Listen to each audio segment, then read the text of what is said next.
सत्याचा आवाज, खोट्याला चोप देणार. आपण पाहत आहात जनशक्ती लाईव्ह न्यूज. निर्भीड बातम्या, निडर पत्रकारिता.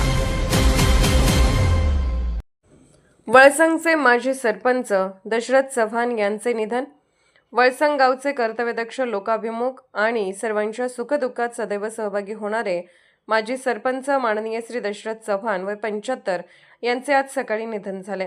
त्यांच्या निधनाने वळसंग गावावर शोककळा पसरली असून गावाने एक धडाडीचे नेतृत्व, सामाजिक जाणीवांचे व्यक्तिमत्व आणि प्रेमळ व्यक्ती गमावली आहे. दशरथ चव्हाण यांनी ग्रामपंचायतीच्या माध्यमातून सलग 10 वर्ष एकमुखी नेतृत्व करत गावाच्या विकासासाठी महत्त्वपूर्ण योगदान दिले. त्यांच्या कार्यकाळात गावाच्या विकासासाठी विविध उपक्रम राबवण्यात आले. तसेच ग्रामपंचायतीला विविध पुरस्कार मिळवून देण्यात त्यांच्या नेतृत्वाचा मोलाचा वाटा राहिला.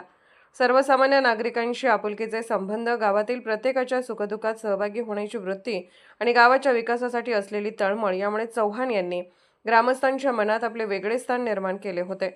त्यांच्या निधनाने वळसंगच्या सामाजिक व सार्वजनिक जीवनात मोठी पोकळी निर्माण झाली आहे. त्यांच्या पश्चात पत्नी, 2 मुले, 1 मुलगी, नातवंडे असा परिवार आहे. त्यांच्या निधनाने चव्हाण कुटुंबियावर दुःखाचा डोंगर कोसळला आहे. दशरथ चव्हाण यांचा अंत्यविधी आज सायंकाळी 10 वाजता वळसंग येथे होणार आहे. त्यांच्या निधनाबद्दल वळसंग ग्रामस्थ, विविध सामाजिक संस्था व मान्यवरांकडून भावपूर्ण श्रद्धांजली व्यक्त करण्यात येत आहे.